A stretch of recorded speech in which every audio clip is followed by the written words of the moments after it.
Hello family, good morning, જય શ્રી કૃષ્ણ. તો આજે તો મારી 4:15 વાગ્યામાં મોર્નિંગ થઈ ગઈ. ખબર નહીં, અચાનક નીંદર ખુલી ગઈ અને પછી એવું હતું કે આજ પૂનમ છે ને તો હું કથા કરી જ નાખો એમ.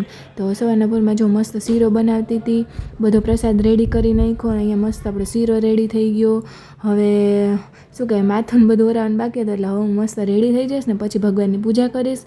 તો અત્યારે હજી તો 5:15 5:30 થયા હશે.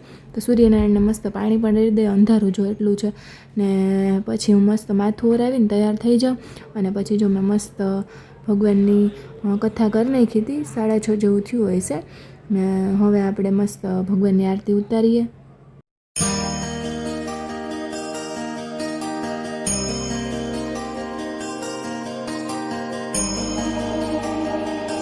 અને અહીંયા જો મસ્ત ભગવાનની કથા પણ થઈ ગઈ અને મસ્ત બધું કામ ઉપાડવાનું છે, ટિફિનનું ને એ બધું. ને અત્યારે લાઇટ પણ જતી રહી છે અને ગરમી એટલી થાય છે ને. હવે પ્રથાબેન તો જો રૂમમાં પવન સરસ આવે એટલે સૂતા છે એટલે વાંધો નથી ને. અત્યારે જો લાઇટ વહી ગઈ એટલે હવે જોઈએ ક્યારે ઉઠે.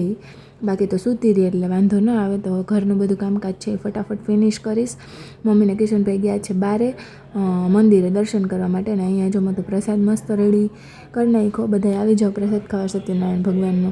તો હવે મસ્ત જો આ બધું કામકાજ થઈ ગયું. એક કથાનું અત્યારમાં નક્કી નહોતું પણ અચિંતાનું થઈ ગયું ને હવે જો કપડાં પહેલાં ધોઈ નાખીશ કારણ કે આજે 7 જ વાગી ગયા એટલે ટિફિનની વાર છે. ટિફિન મસ્ત જ્યાં રેડી થઈ ગયું. તો ભીંડાનું શાક અને હમણાં જઈને મારા હાથના મમરા ભાવે તો હમણાં ડેઈલી ટિફિનમાં મમરા ભરે. અને હવે જો અહીંયા મસ્ત ભીંડાનું શાક બધા માટે રેડી થઈ ગયા. તો લસણ વગરનું છે અને હવે ટિફિન મસ્ત પેક કરી દઉં, પછી નાસ્તો કરી લઈએ. અને પછી જો કે આજ તો મારે તો નાસ્તો નથી, શનિવાર છે એટલે, પણ જોઈએ હવે. ને બપોરે જો અમારા પ્રથાબેન મસ્ત સૂઈ ગયા હતા ને એના માટે આવ્યું એક મસ્ત પાર્સલ. તો આપણે ખોલીને પછી બતાવશું. ને અત્યારે જો સાંજ પડીને તો શનિવાર હતો તો મારે સુંદરકાંડનો પાઠ કરવો હતો પણ મારી પહેલાં તો પોતે પહોંચી જાય ને બધી આરતી વારતી ને બધું પોતે કરી લે. એટલે અહીંયા હવે જો આડી આવી ગયો, જોઈએ મારે ક્યારે મેળ આવે કરવાનો.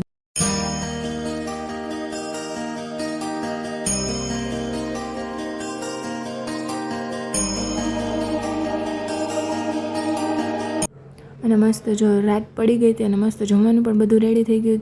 પ્રસાદનું દૂધ રેડી થઈ ગયું અને અહીંયા મારા માટે શીરો, કારણ કે મેં સવારે પ્રસાદી નથી લીધી.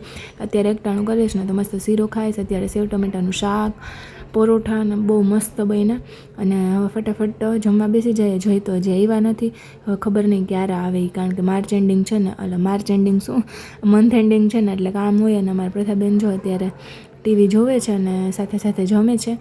તો હવે એ પણ જમી લે પછી ફ્રી થઈને મસ્ત એને સુવડાવી દેશું અને આપણું કામકાજ પતાવી દેશું. તો હવે મસ્ત જમી લઈ. Bye bye.